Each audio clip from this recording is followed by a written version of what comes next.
हाय बच्चों, कैसे हैं आप। बच्चों देखो, हमने फर्स्ट चैप्टर और सेकंड चैप्टर आपका क्लियर कर दिया है और अब थर्ड चैप्टर हमारा मैट्रिक्स का है। उसमें से इनवर्स का हर साल 6 नंबर का क्वेश्चन आता है और बहुत ही इजी क्वेश्चन है बच्चों। हम आपके लिए लाए हैं इनवर्स निकालना। तो बच्चों ये हमारा जो इनवर्स का क्वेश्चन आता है, इसका फॉर्मूला हमारा A inverse is equal to 1/a का मॉडुलस इंटू एडजॉइंट ए होता है बच्चों। तो हमारा जो क्वेश्चन है, देखो ये कितना इंपॉर्टेंट क्वेश्चन है। 2012 में, 2015 में, 2017 में, 2019 में, 2022 में क्वेश्चन आया है। और अगर ये यहाँ नंबर हमारा कुछ और भी आए तो हर साल क्वेश्चन आता है। मतलब ये है कि ये ए इनवर्स निकालना हमारा 3/3 मैट्रिक्स का हर साल क्वेश्चन आता है बच्चों। तो सबसे पहले हमें देखो ये डिटर्मिनेंट्स निकालना है। ए का हमें डिटर्मिनेंट्स निकालना है। देखो ए का डिटर्मिनेंट्स क्या है, तो वो देखो हमने लिख दिया, हमारी फर्स्ट रो है 1 3 3 1 4 3 3 3 4। ये हमारा डिटर्मिनेंट्स कैसे निकलेगा देखो। तो पहले हम इस 1 के रिस्पेक्ट में करेंगे बच्चों। इस 1 के रिस्पेक्ट में देखो, इस 1 के रिस्पेक्ट में हमारा क्या आएगा, ये कॉलम हमारा ढक लिया हमने, ये हमने रो ढक ली। तो हमारे क्या आया, ये 4 3 3 4। तो हम इसकी मल्टीप्लाई देखो 4 की 4 में मल्टीप्लाई करेंगे। 4 देखो 4 की 4 में मल्टीप्लाई क्या आ गया हमारा 4 चौक 16। 3 की 3 में मल्टीप्लाई करेंगे 3 3 9 और बीच में हमारा माइनस। अब देखो इस 3 के रिस्पेक्ट में करेंगे, जो ऊपर का 3 है ये हमारा कॉलम गया, ये हमारी रो गई। तो बच्चों ये देखो क्या है 1 3 और 3 4। तो यहाँ 4 की 1 में गुणा करेंगे, 4 एकम 4 और यहाँ माइनस और 3 तिया 9। ये 3 3 9 आ गए बच्चों। अब इस 3 के रिस्पेक्ट में करेंगे, हम यहाँ 3 के रिस्पेक्ट में करेंगे। ये हमारा कॉलम ये ढक लिया हमने, ये हमारी रो ढक ली हमने। तो 3 एकम 3 3 चौक 12। देखो 3 एकम 3 और 3 चौक 12, इनके बीच में हमेशा माइनस लगता है। मैं आपको बता दूं, देखो हमने यहाँ पहली रो के आधार पर इसका हमने डिटर्मिनेट्स किया है। तो देखो हमने 1 के रिस्पेक्ट में किया, फिर 3 के रिस्पेक्ट में, फिर 3 के रिस्पेक्ट में। तो देखो जैसे हमारा प्लस का था पहला, तो हमारा जो 1 है हमारा ये प्लस का रहा। देखो सेकंड हमारा क्या है माइनस का, तो ये हमारा जो सेकंड है 3 ये हमारा माइनस का रहा। और देखो थर्ड हमारा प्लस का है, तो देखो ये थर्ड हमारा जो 3 है ये हमारा यहाँ प्लस का रहा। और जब हम रिस्पेक्ट में करते हैं बच्चों, तो ये वो उसकी कॉलम और उसकी रो जो है ढक जाती है बच्चों।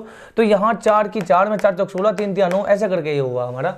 तो जब हम इसे सोल्व करेंगे तो देखो 16 में से 9 गया, ये हमारा बचा 7, 7 की 1 में गुणा कर दी, ये आ गया हमारा। देखो 16 में से 9 गया 7, 7 एकम 7। 4 में से 9 गया हमारा -5 आएगा बच्चों। और देखो यहाँ इसकी गुणा करेंगे माइनस माइनस प्लस और 5 तिया 15। ठीक है बच्चों। और 3 में से 12 गया हमारा, तो ये हमारा 9 बचेगा बच्चों, माइनस का 9। तो ये हमारा प्लस माइनस माइनस और 3 9 तिया 27। तो ये हमने 7 और 15 जोड़ लिया, 21 21 में 27 गया हमारा -6। मतलब ये हमारा ए का डिटर्मिनेंट्स की वैल्यू कितनी आ गई, -6 आ गई, हमने निकाल दी बच्चों। अब हमें एडजॉइंट ए निकालना है। एडजॉइंट ए के निकालने से पहले हम ए के सहगुणनखंडों के आव्यूह निकाल लेंगे। हमने इसे बी मान लिया, ए के सहगुणनखंडों के आव्यूह।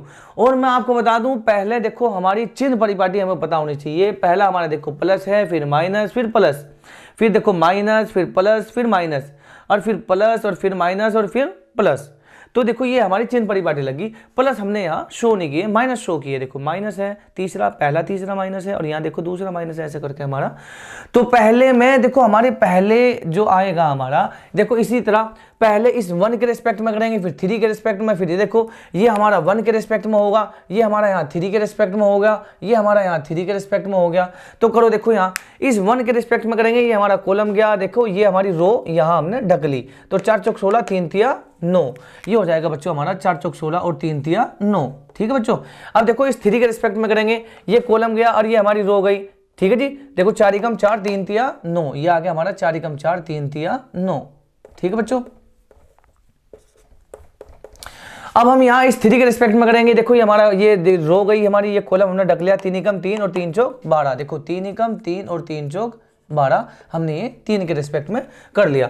तो हमारी ये फर्स्ट रो हमारी कंप्लीट होगी, जिसके रिस्पेक्ट में हमने यहाँ मैट्रिक्स इसकी बना ली, सहगुणनखंड कर लिया हमने इसके सहगुणनखंड। तो अब हम सेकंड रो के रिस्पेक्ट में करेंगे, देखो इस 1 के रिस्पेक्ट में करेंगे, इस 1 के रिस्पेक्ट में। तो ये हमारा कॉलम और ये हमारी रो, देखो ये हमारी रो और ये हमारा कॉलम चला गया बच्चों।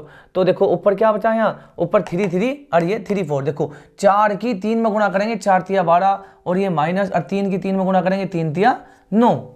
फिर इस देखो इस 4 के रिस्पेक्ट में करेंगे बच्चों, 4 के रिस्पेक्ट में, तो ये हमारा कॉलम चला गया और ये हमारा रो चला गया। देखो इसके ऊपर यहाँ रो लगा दिया हमने, तो 1 3 और 3 4, देखो 4 की एक में गुणा करेंगे, 4 एकम 4 और ये लग गया यहाँ माइनस, और 3 3 9, ये आगा हमारा 9। अब इस 3 के रिस्पेक्ट में करेंगे हमारा, देखो ये कॉलम गई और ये हमारा रो चला गया, तो क्या बचा यहाँ 1 3 और ये बचा हमारा 3 3, तो 3 की 1 में गुणा करेंगे, देखो यहाँ 3 एकम 3 और 3 3 9 बच्चों। अब ये हमारी फर्स्ट रो भी कंप्लीट होगी, हमारी सेकंड रो भी कंप्लीट रो होगी, ठीक है। हमने इनके सह गुणनखंड निकाल दिए।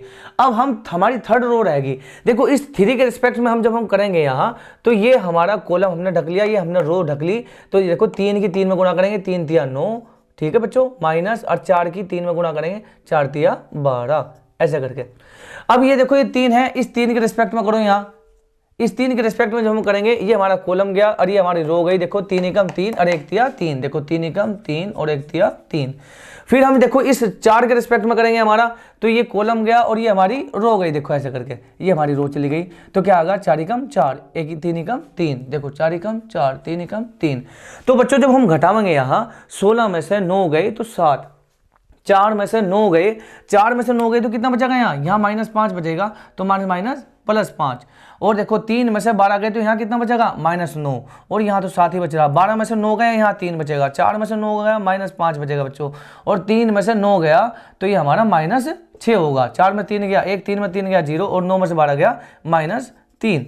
तो हमने ये देखो यहाँ लिख लिया, ये हमारा क्या आया, देखो ये 7 आया यहाँ घट के, ये हमारा ये देखो -5 था, +5 हो गया, और -3 है यहाँ, और 12 में से 9 गया, ये देखो 12 में से 9 गया 3, लेकिन ये बाहर माइनस का लग रहा तो माइनस का 3, और 4 में से 9 गया -5 तो -5 हो गया, और 3 में से 9 गया -6 तो +6 हो गया, और 9 में से 12 गया तो माइनस का 3 जुगा तो रहा, 3 में 3 गया 0, और 4 में से 1 गया, 4 में से 3 गया हमारा 1 आ गया। तो ये हमारा ए के सह गुणनखंडों का आव्यूह यानी कि बी जो हमने माना वो पता लग गया, जिसे इंग्लिश में कोफैक्टर्स मैट्रिक्स कहते हैं। हमारा ये कोफैक्टर मैट्रिक्स हमारी आ गई। अब हम ए का सहखंडज आव्यूह निकालेंगे जिसे कहते हैं एडजॉइंट ए, और हमें एक्चुअल में एडजॉइंट ए की ही जरूरत थी। तो एडजॉइंट ए को क्या कहते हैं, ए का सहखंडज आव्यूह वो किसके होता है, बी डैश के बराबर होता है। बी डैश क्या होता है, देखो मैं आपको बता दूं कि हमारी पहली रो पहले कॉलम में चेंज हो जाती है। पहली रो हमारी 7 5 -9 है, तो 7 5 -9। दूसरी रो दूसरे कॉलम में चेंज कर दो आप, -3 -5 देखो 6 -3 -5 और आ गया 6। तीसरी रो तीसरे कॉलम में आप चेंज कर दो, -3 0 1 -3 0 1, तो ये हमारा आ गया बी डैश। इसे ही हम क्या कहते हैं, एडजॉइंट ए। अब हमारा देखो ये एडजॉइंट ए भी हमने यहां निकाल लिया बच्चों। तो यहां ए का व्युत्क्रम आव्यूह इनवर्स मैट्रिक्स जो हमें निकालना था, ए इनवर्स का फॉर्मूला 1/a का मॉडुलस डॉट एडजॉइंट ए आ गया हमारा 1/, देखो ए का डिटरमिनेंट्स देखो मॉडुलस क्या है, ए का डिटरमिनेंट्स ये है -6 आ गया यो एडजॉइंट ए हमारा ये है, देखो यहाँ 7 5 -9 -3 -5 6 -3 0 1, ये हमारा आ गया। हमारा यही आंसर आ गया, यही हमारा आंसर आ गया। लेकिन बस हम क्या करेंगे, इस माइनस की अंदर मल्टीप्लाई कर सकते हैं, नहीं तो आंसर हमारा यही आ गया। तो ये आ गया -7, और देखो माइनस +3 -3, इस माइनस की मल्टीप्लाई करेंगे तो -5, अच्छा ये +5 हो जाएगा 0, और माइनस की मल्टीप्लाई करेंगे अंदर तो -9 और -6 और -1। बच्चों ये हमारा आ गया ए इनवर्स की वैल्यू निकालना। तो इस तरीके से बच्चों हर साल 6 नंबर का ए इनवर्स का क्वेश्चन आता है। आप सभी जितने भी स्टूडेंट्स हैं 12th क्लास के मैथ्स के, उन सबको शेयर करो। 6 नंबर बच्चों पक्के होने चाहिए, और पेपर का बहुत कम टाइम रह गए, रात दिन मेहनत करो बच्चों। ऑल द बेस्ट आपको सभी के लिए।